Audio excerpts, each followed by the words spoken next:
Anas Pak. Ustaz Anas. La ilaha illallah.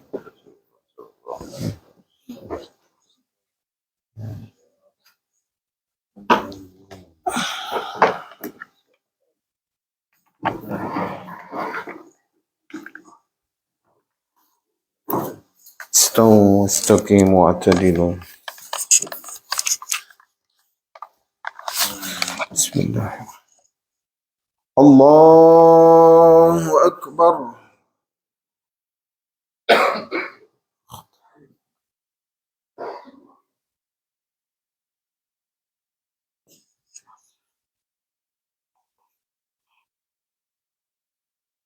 بسم الله الرحمن الرحيم. الحمد لله رب العالمين الرحمن الرحيم مالك يوم الدين إياك نعبد وإياك نستعين اهدنا الصراط المستقيم صراط الذين أنعمت عليهم غير المغضوب عليهم ولا الضالين آمين.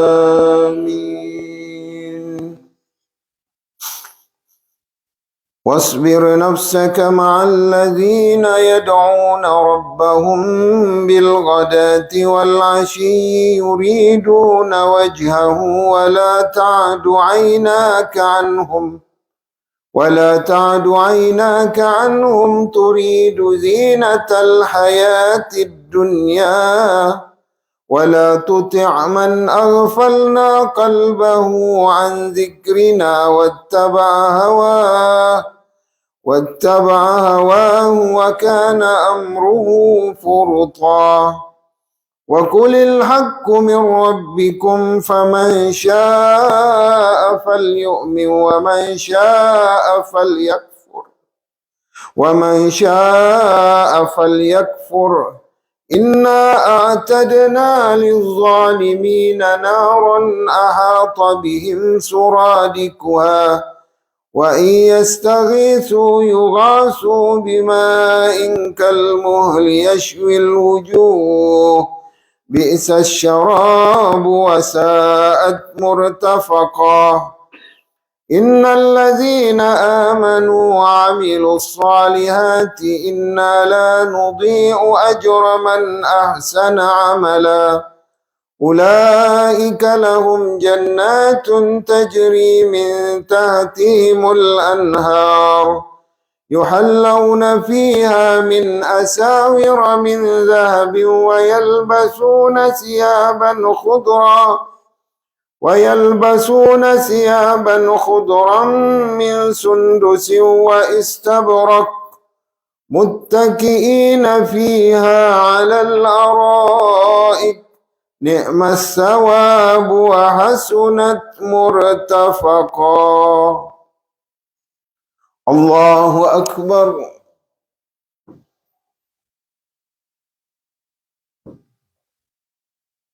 سمع الله لمن حمده. الله أكبر.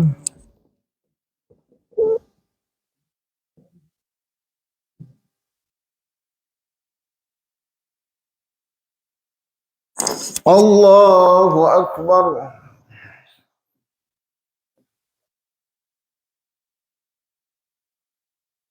الله أكبر.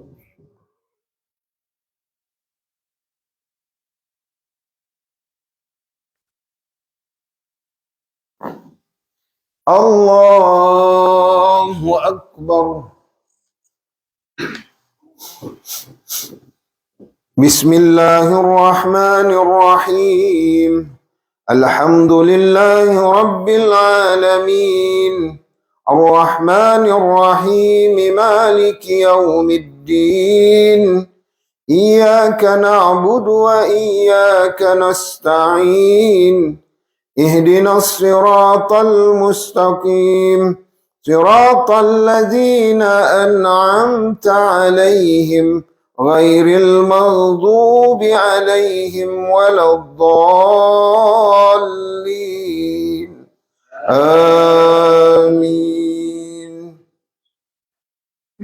الحاقة ما الحاقة وما أدراك ما الحاقة كذبت ثمود وعاد بالقارعة فأما ثمود فأهلكوا بالطاغية وأما عاد فأهلكوا بريح صرصر عاطية سخرها عليهم 7 ليال و8 أيام هسوما فترى القوم فيها صرعى كأنهم أعجاز نخل خاوية فهل ترى لهم من باقية وجاء فرعون ومن قبله والمؤتفكات بالخاطئة فعصوا رسول ربهم فأخذهم أخذة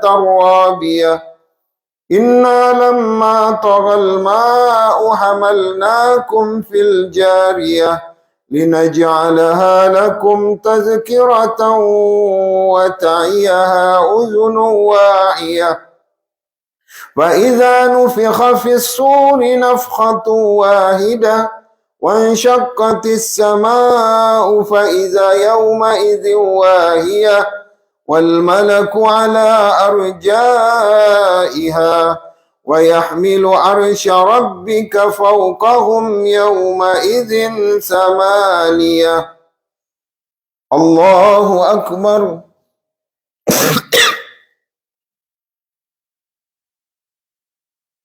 سمع الله لمن حمده. اللهم اهدنا فيمن هديت وعافنا فيمن عافيت وتولنا فيمن توليت وبارك لنا فيما أعطيت وقنا برحمتك شر ما قضيت.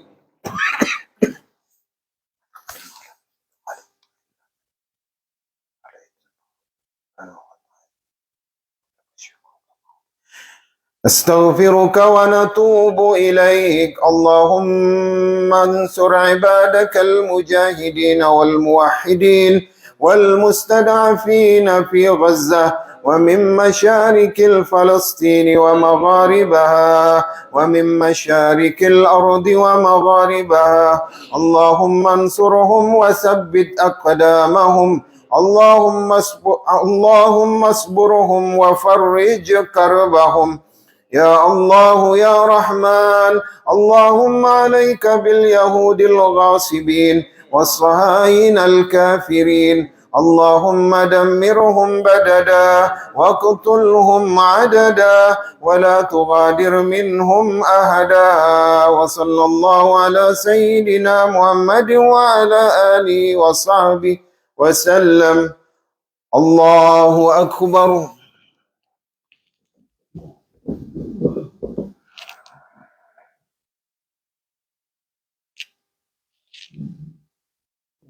الله أكبر.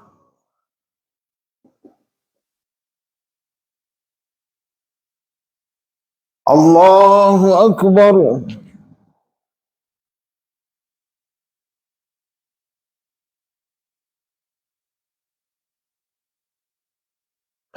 الله أكبر.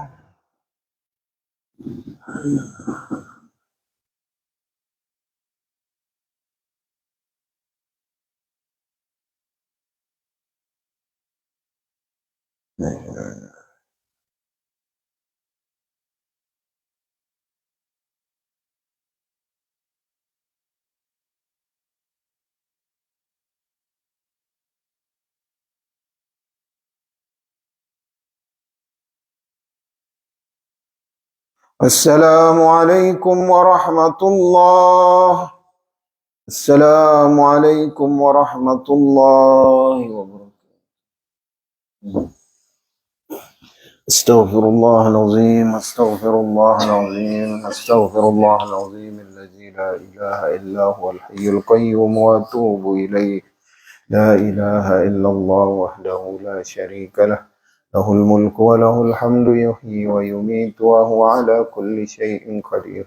اللهم أنت السلام ومنك السلام وإليك يعود السلام، فحينا ربنا بالسلام وادخلنا جنة دار السلام. تباركت ربنا وتعاليت يا ذا الجلال والإكرام. اللهم أعنا على ذكرك وشكرك وحسن عبادتك.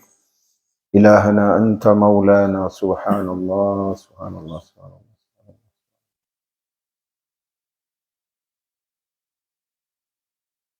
سبحان الله.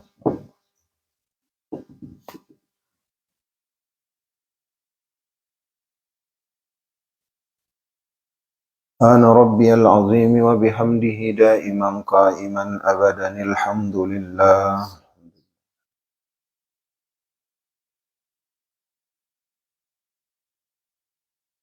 الحمد لله.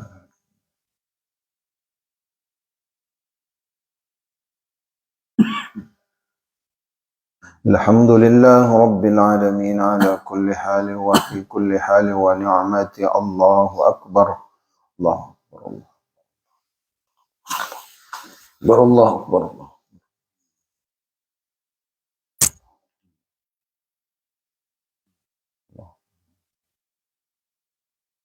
الله أكبر كبيرا والحمد لله كثيرا وسبحان الله بكرة وأصيلا.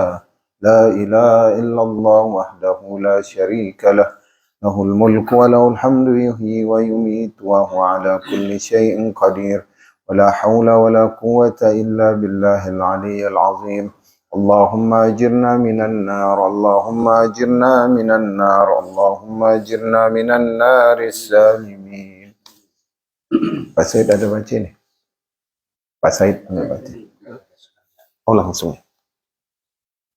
Bismillahirrahmanirrahim. InsyaAllah kita doanya nanti ba'da ini aja tausiah ya Bapak-Bapak. Assalamualaikum warahmatullahi wabarakatuh. Alhamdulillahillazi nahmaduhu wa nasta'inuhu wa nastahdihi wa nastaghfiruh wa na'udzu billahi min syururi anfusina wa min sayyiati a'malina. May yahdihillahu fala mudilla lahu wa may yudlil fala hadiya lahu. Asyhadu an la ilaha illallah wahdahu la syarika lahu. Asyhadu anna Muhammadan abduhu wa rasuluh allazi la nabiyya ba'dah. Allahumma fassalli wa sallim wa barik ala nabiyyina wa habibina Sayyidina Muhammadin wa ala alihi wa sahbihi wa sallam. Jamaah salat subuh Masjid At-Tahir yang dimuliakan oleh Allah Subhanahu wa taala. Semoga selalu diberikan istiqamah dalam mencapai pahala ar-ribat, terutama salat subuh berjamaah.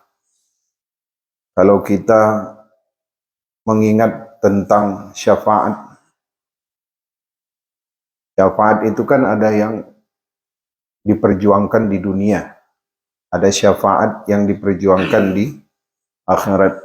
Syafaat yang di dunia itu adalah syafaatnya para malaikat, karena ketika malaikat itu mencatat amal anak Adam itu, sebenarnya dia kalau catatannya adalah amalan baik, maka itu sebenarnya syafaat. Syafaat yang pertama sekali nanti dia laporkan kepada malaikat yang akan mencabut nyawa. Dia akan melaporkan bahwasanya ini adalah min ashabil khair, ini adalah dari orang-orang yang senantiasa melakukan kebaikan. Tapi nanti di yaumil akhir ada juga dua syafaat yang kubra, yang besar. Dan waktunya itu berbeda-beda. Syafaat yang pertama sekali didapatkan oleh orang berada di yaumil mahsyar itu syafaatul Quran. Syafaat Al-Quran. Syafaat yang terbesar setelah Al-Quran adalah syafaat baginda Rasulullah sallallahu alaihi wasallam. Ini namanya syafaat ya. Syafaat yang kedua adalah syafaat yang terbesar dari baginda Rasulullah sallallahu alaihi wasallam. Tapi yang kita bahagiakan itu adalah syafaatul Quran itu bisa menyelamatkan seseorang dari jatuhnya dia ke dalam api neraka. Sedangkan syafaat baginda Rasulullah itu diberikan kepada orang yang sudah nyemplung. Yang sudah nyemplung, itu kan ada hadisnya. Rasulullah bersujud, kemudian irfa' ra'sak ya Muhammad, kata Allah. Kata Rasulullah, bala ya Rabb, tentu aku akan angkat ya Rabb. Tapi setelah kau keluarkan orang yang masih ada ketauhidan di dalam hatinya dari dalam neraka. Sampai 3 kali nanti Rasulullah bersujud. Tapi kan kalau sudah nyemplung itu kan nauzubillah. Terus kenapa kita menyia-nyiakan syafaat yang bisa menyelamatkan dari api neraka for the first time? Ini kan yang pertama ya. Pertama kali itu akan diselamatkan oleh Al-Quran. Maka salah seorang ahli tafsir, Imam Fakhruddin Ar-Razi mengatakan di dalam kitab Mafatihul Ghaibnya, kitab tafsirnya, Tafsir Al-Kabir, ya, muallif mengatakan bahwasanya Rabbana atina fid dunya hasanah wa fil akhirati hasanah wa qina azabannar. Sebenarnya kalau kan Rabbana atina fid dunya hasanah, ya Allah berikanlah kami di dunia kebaikan. Wa fil akhirati hasanah, dan di akhirat nanti diberikan kebaikan. Kebaikan di dunia dikasih taufik beramal saleh, jadi orang taat. Kebaikan di akhirat, taufiknya, kebaikan di akhirat dari Allah adalah syurga. That's enough, cukup harusnya ayatnya. Wa fil akhirati hasanah, udah itu selesai. Tapi kenapa Allah tambahkan wa qina azabannar, dan jauhkanlah kami dari api neraka? Doa yang diajarkan Al-Quran itu. Jadi kata Imam Fakhruddin Ar-Razi menunjukkan bahwasanya manusia itu susah untuk diselamatkan dari api neraka. Karena melalui iktibar atau pembelajaran dari ayat ini wa qina azabannar. Karena hasanah fil akhirat itu dia udah dapat surga. Ini menunjukkan bahwasanya banyak nanti yang akan nyemplung. Tapi karena doa itu bukan diajarkan oleh Rasulullah, doa itu ada di dalam Al-Quran. Dan itu ayat minal Quran. Menunjukkan bahwasanya ada nih satu yang bisa menyelamatkan kalian dari neraka. Itulah Al-Quran yang menjadi wahyu kepada baginda Rasulullah dan menjadi syafaat bagi sahabatnya. Iqra'ul Quran fa innahu ya'ti yaumal qiyamah syafi'an li ashabi. Bacalah oleh kalian Al-Quran, karena nanti dia datang di hari kiamat menjadi syafaat bagi liqari'ih, bukan li ashabi, bagi sahabatnya. Hadisnya ini dua, ada koma di tengah. Iqra'ul Quran, kemudian fa innahu ya'ti yaumal qiyamah syafi'an li ashabi. Di awal kata Rasulullah iqra', perintah membaca. Tapi kenapa akibatnya itu untuk sahabat Al-Quran? Ini menunjukkan bahwasanya yang sedang belajar iqra' pun nanti ketika dia meninggal bisa jadi dia dicap sebagai sahabat Al-Quran. Karena Rasulullah tidak mengatakan fa innahu ya'ti yaumal qiyamah syafi'an, menjadi syafaat bagi para pembacanya, enggak. Walaupun di awal disuruh baca, tapi di akhir nanti dia akan jadi sahabat bagi Al-Quran. Dia akan menjadi syafaat bagi sahabatnya. Bermakna orang yang mencoba ingin menjadi sahabat Al-Quran, dia sebenarnya sedang ingin belajar ataupun mendekatkan diri ataupun memahami tentang wahyu. Jadi kalau orang, Pak, ini motivasi nih bagi siapa yang mau mengupgrade Al-Qur'annya, baik bacaan sampai ilmu tafsirnya. Jangan pernah kecil hati. Umur saya sekian, saya baru mulai belajar Iqra. No. Padahal kita itu kalau mau belajar Iqra, kita bilang itu hebatnya. Alangkah hebatnya itu orang tua.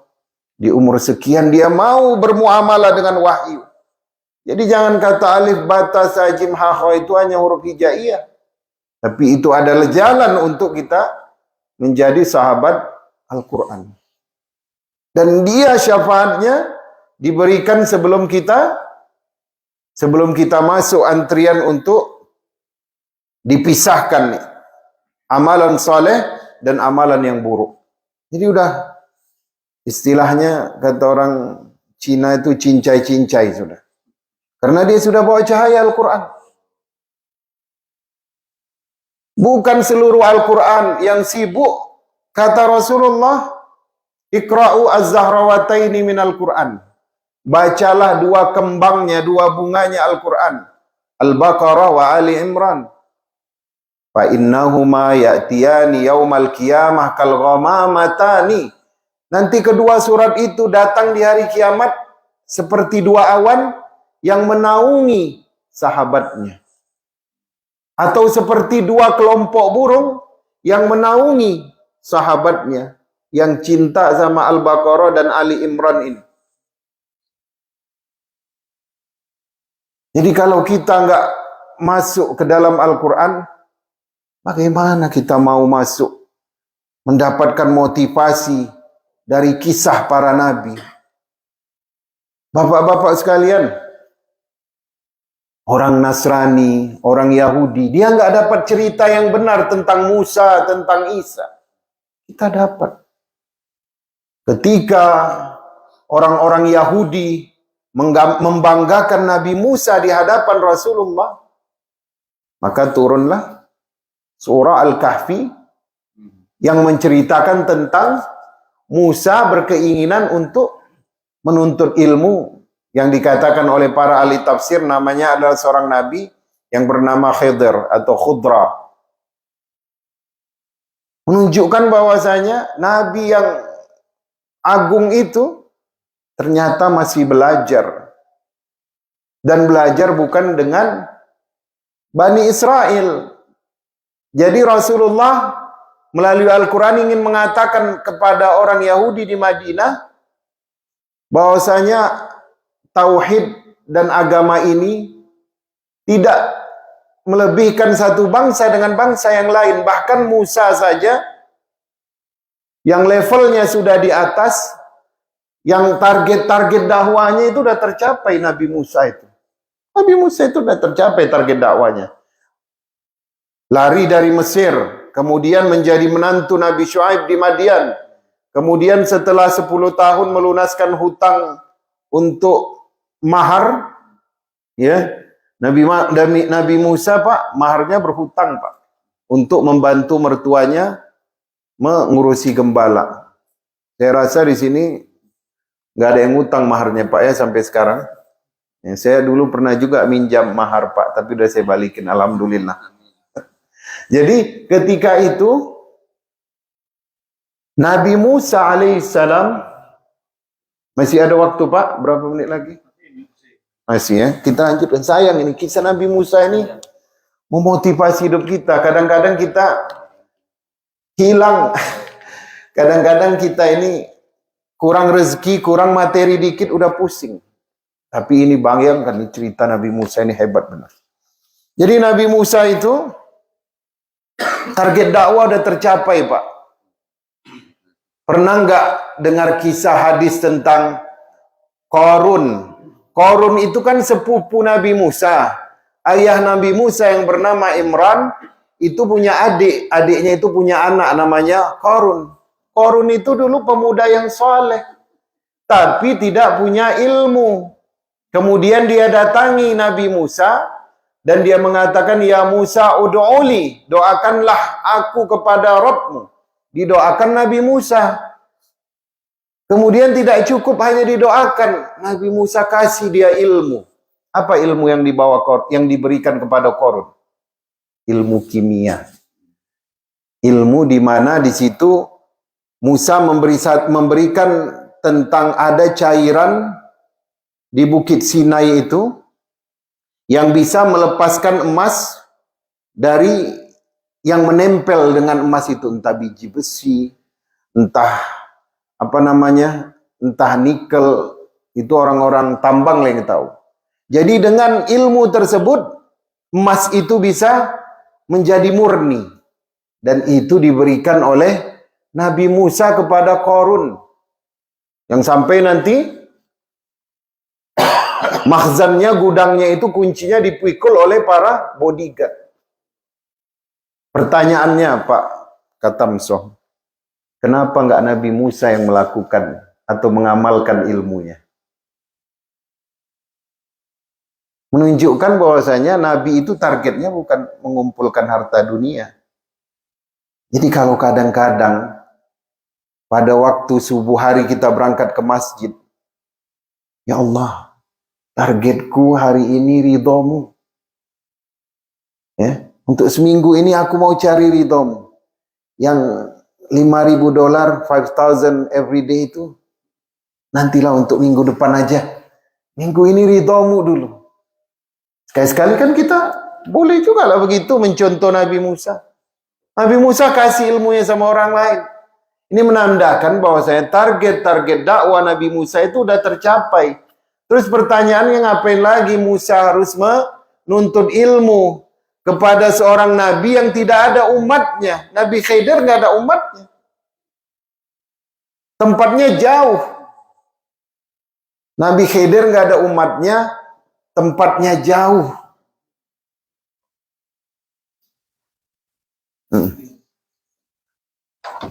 Aduh, sini aja. Ya, Nabi Musa ada umatnya, sudah berhasil diselamatkan dari kejaran Firaun, sudah diberikan tempat yang layak di Sinai. Tapi mengapa Nabi Musa harus pergi ke tempat yang jauh di Kaspia sana? Dari Kaspia naik lagi ke Kaukasia sana di Rusia, di tempat yang dingin. Ini membuktikan bahwa kita juga kadang-kadang adalah masa kita itu fokus untuk menuntut ilmu. Kadang-kadang begitu. Sesekali kita patahkan kebiasaan. Kan ada orang yang menganggap bahwasanya ngaji itu weekend aja lah. Kalau nggak weekend saya nggak bisa hadir. Contoh dong Nabi Musa. Ridho Allah itu sudah di atas kepala. Target dakwah udah selesai. Bani Israel itu akan diwakilkannya kepada muridnya, Nabi Yusha bin Nun atau Nabi Yosua. Itu makamnya di Jordan. Mudah-mudahan nanti bapak-bapak sampai ya. Ziarah ke makam Nabi Yusha bin Nun. Bareng-bareng kita. Dekat aja dari kota Amman itu. Target dakwah udah tercapai, tetapi masih mau nuntut ilmu, pergi ke tempat yang jauh. Sampai nanti pada tiga kisah. Yang pertama sekali yang dikatakan oleh Nabi Khidir ketika Musa meminta untuk belajar darinya, innaka lan tastati' ma'iya sabra. Sesungguhnya kamu tidak akan sanggup, sekali-kali tidak engkau akan sanggup bersabar. Karena ilmu Nabi Khidir ini khusus ya Pak, namanya ilmu ladunni, yaitu ilmu dari sisi Allah. Dan itu setelah masa wahyu selesai, sudah tidak ada lagi yang boleh berbuat seperti Nabi Khidir. Masa wahyu sudah selesai semenjak wafatnya baginda Rasulullah SAW. Tapi kan di situ ada 3 pelajaran. Yang pertama, Nabi Khidir melubangi kapal yang ditumpangi oleh Nabi Musa dan muridnya dan orang-orang yang akan menyeberang sungai tersebut. Yang kedua, Nabi Khidir melenyapkan nyawa seorang anak laki-laki kecil. Yang ketiga, Nabi Khidir membaguskan atau memperbaiki dinding reot milik 2 anak yatim. Kalau kita kaji Al-Quran itu, Allah, begitu dalam ilmu yang disampaikan oleh para ulama. Dan rugi kita kalau kita menghadap Allah, kita belum sempat baca tafsir-tafsirnya itu.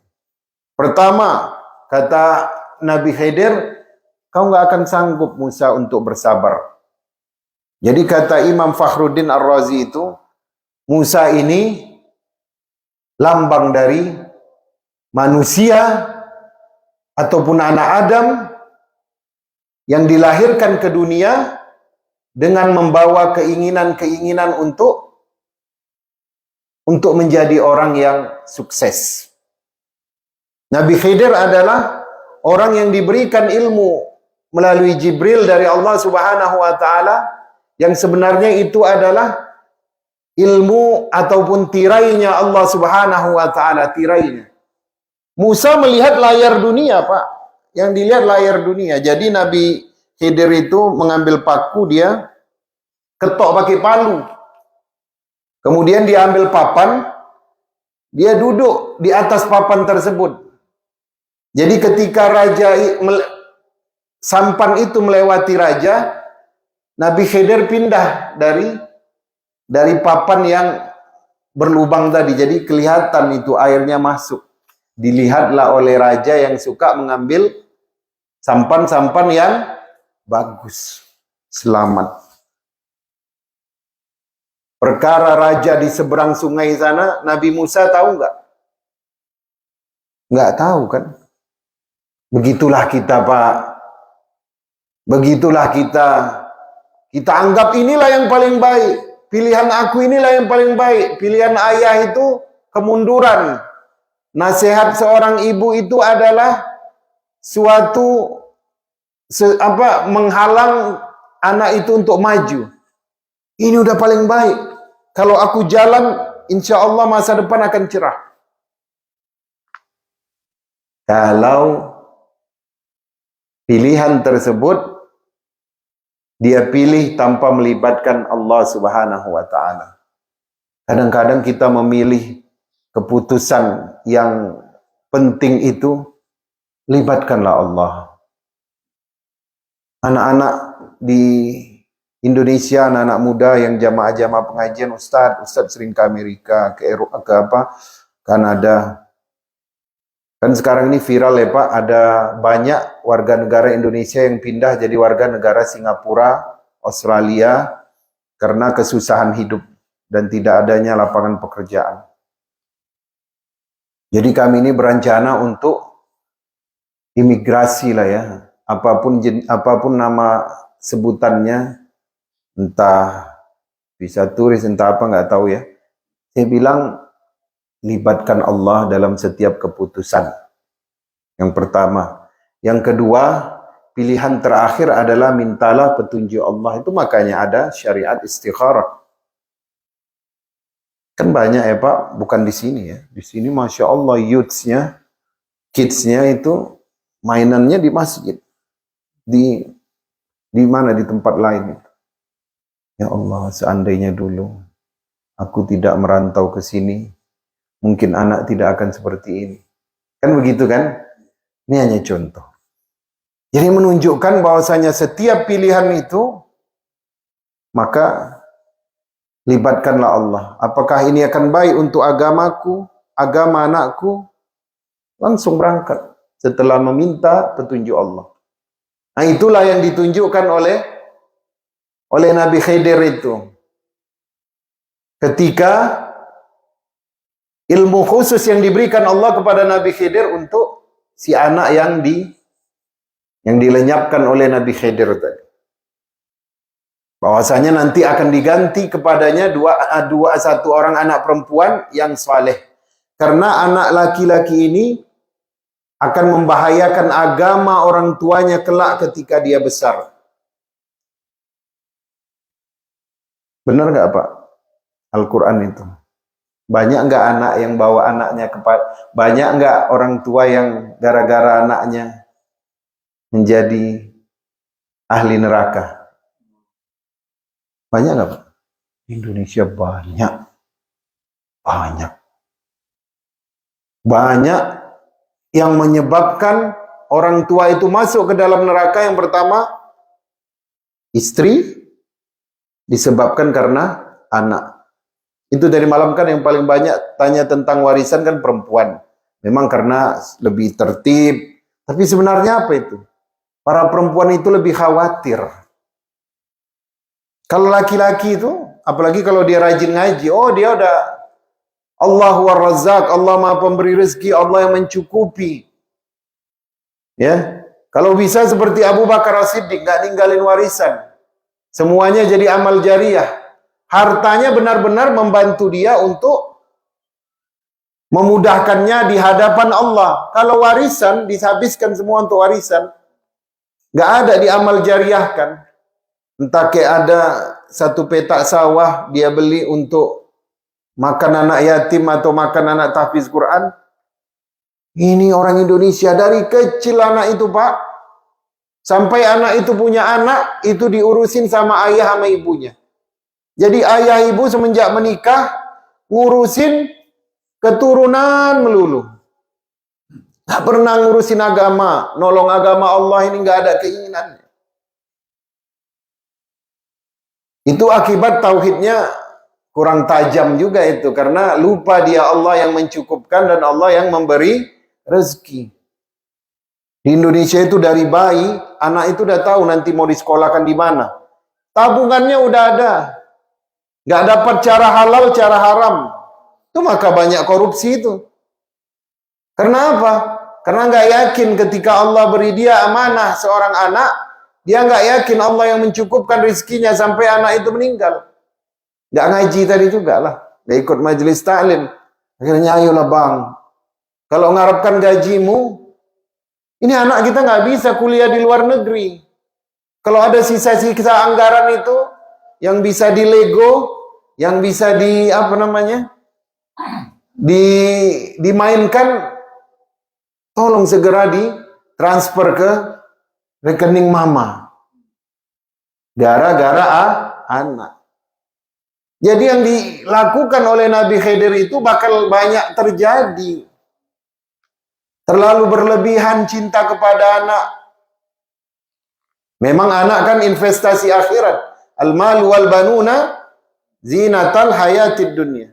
Anak, harta dan anak adalah perhiasan kehidupan dunia. Wal baqiyatus salihat, yang tinggal yang lengket kita bawa di alam barzah, amal saleh. Anak yang kita didik menjadi anak saleh itu yang paling kenceng ngasih pahala ke alam barzah kita. Kembali lagi kita ke Nabi Khidir tadi. Jadi yang dilakukannya itu menjadi pelajaran bagi orang yang mentadaburi Al-Quran. Iya memang benar. Banyak orang tua masuk neraka gara-gara terlalu sayang dengan anak.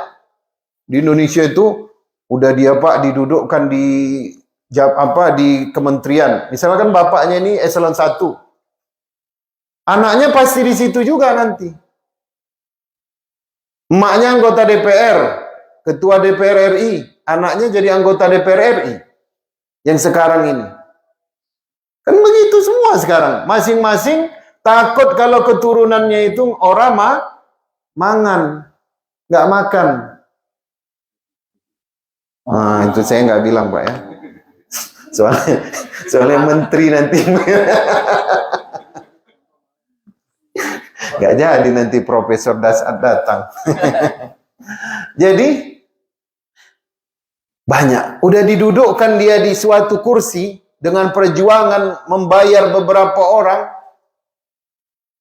Maka ayah aku mau kawin, disiapkan gedung. Semua disiapkan pakaian pernikahan. Sampai habis nanti ratusan juta. Begitu anaknya lahir, bang, cucu kita.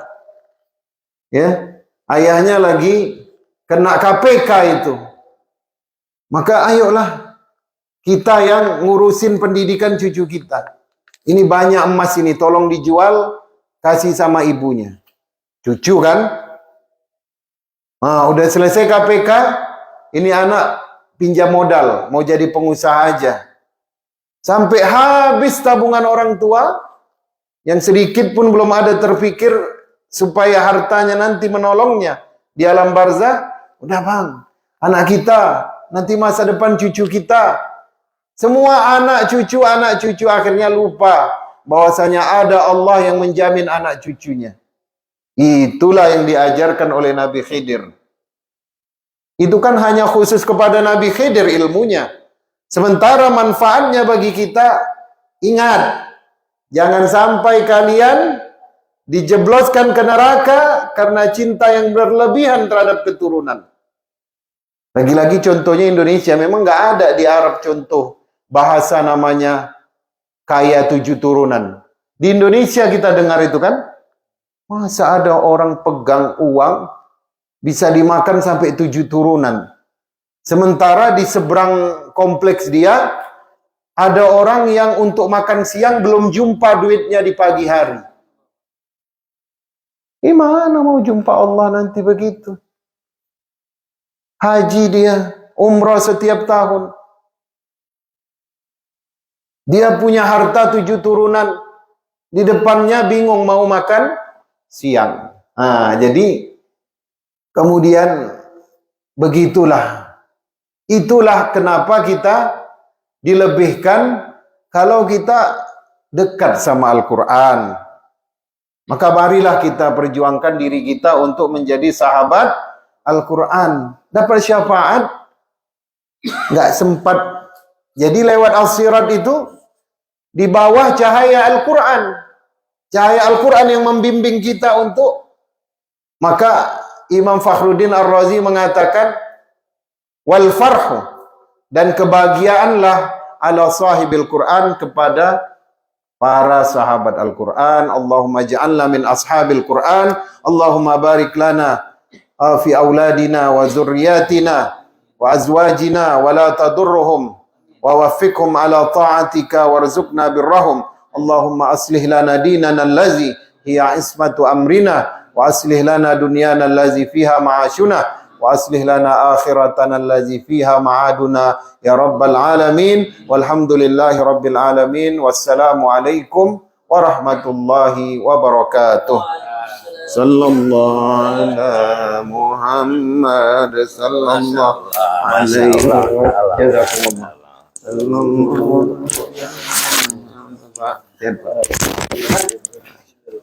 Nama siapa Pak? Wahulu. Oh Pak. Waalaikumsalam. Dari kedutaan. Syukran jazilan Pak. Oh. Itu maksudnya. Allahu Akbar. Jazakumullah. Jadi bisa tiap hari jumpa Bapak ini. Alhamdulillah.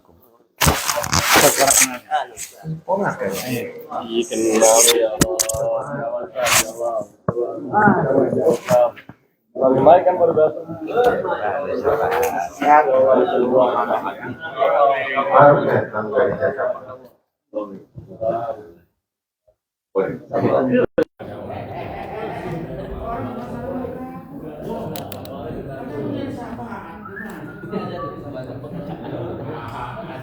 Jazakumullah khairan dari Masjid At-Tahir Los Angeles, California, Amerika Serikat.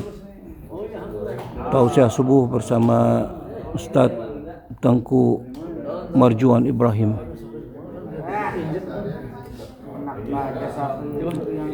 Sampai ketemu lagi di acara atau tausiah yang lain. Assalamualaikum warahmatullahi wabarakatuh.